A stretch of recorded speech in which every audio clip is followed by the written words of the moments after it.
শুনুন, পার্থ জিতেছে, পার্থর ক্রেডিট। বরানগর আমরা জিতবো আমরা জানতাম। যারা বেইমানি করে তাদের মানুষ সাপোর্ট দেয় না, যারা রোজ রোজ পার্টি চেঞ্জ করে মানুষ সাপোর্ট দেয় না, একমাত্র কিছু কারণ ছাড়া। ইভেন যারা বিজেপি থেকে ফিরেও এসেছিল আমাদের সাথে, তারা ভালো কাজ করেছে।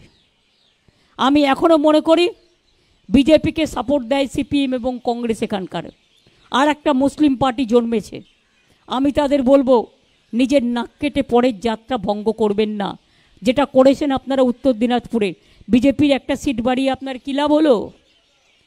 কী লাভ হলো আমি জানতে চাই। বিজেপির এই সিটটা কমলে তাহলে তো দুটো ভোট বিজেপি মাইনাস হতো আরও।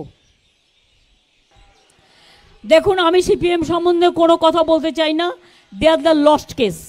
আপনারা কিছু কিছু পেপার, বিশেষ করে আজকে আমি নাম করব এবিপি আনন্দ, নিউজ 18 চ্যানেল, এমনকি 24 ঘন্টাও নয়।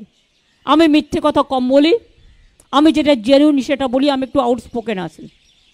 এমনকি TV9ও নয়, কলকাতা টিভিও নয়, অন্যান্যরাও নয়। এরা পরিষ্কার মনে রাখবেন, এরা যেভাবে সিপিএমকে আপলিফ্ট করেছে, একটা সিটে কে সেকেন্ড নাম্বারে গেল 42টা সিটের মধ্যে, সেটাও মনে রাখবেন আমাদের ক্রেডিট। তার কারণ ওদের প্ল্যানটা আমি বলে দিয়েছিলাম।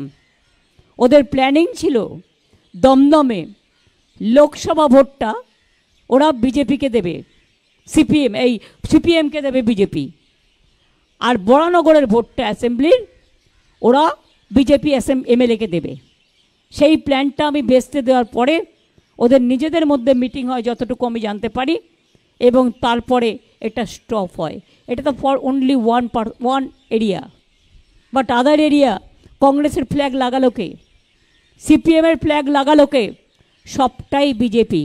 বিজেপির ফ্ল্যাগ লাগানোর পয়সা পর্যন্ত নেই, পয়সা আছে লোক নেই, টোটালটাই এজেন্সি দিয়ে করা। কাজেই এজেন্সি রাজনীতি ভালো যদি সেটা ভালোর জন্য হয়, দেশের পাবলিসিটির জন্য হয়, দেশের উন্নয়নের জন্য হয়, দেশের বিজ্ঞানের জন্য হয়, দেশের শান্তির জন্য হয়, ইয়াং জেনারেশনের জন্য হয়। কিন্তু এই রাজনীতি এজেন্সি ভালো নয়, মানুষকে অত্যাচার করার জন্য। অত্যাচার পরাস্ত হয়েছে, আমি খুশি। মোদি সিঙ্গেল মেজরিটি পাইনি, আমি খুশি। আমার সবচেয়ে বড় জয়, আমি মানুষকে বলেছিলাম যখন উনি বলেছিলেন ইসবার 400 পার, আপনারা তো আমাকে মাঝে মাঝে খুব আন্ডার এস্টিমেট করেন। আমি তো ইচ্ছে করেই বলেছিলাম, ওই যে বাদবাকিটাও দেখছেন 200 পরে, ওটা ইলেকশন কমিশনের অবদান। এবং আমি তো বলেছিলাম ইসবার হোগা পগার পার, তো সিঙ্গেল মেজরিটি তো পাইনি। সিঙ্গেল লার্জেস্ট পার্টি হিসেবে যে মেজরিটি পেয়ে 2/3 মেজরিটি নিয়ে গায়ের জোর দেখাতেন আর অত্যাচার করতেন, আজকে কি আমরা সব ছেড়ে দেবো? আশা করি ইন্ডিয়ার টিমও কেউ ছাড়বে না, বরঞ্চ আমাদের টিম বাড়বে, কমবে না।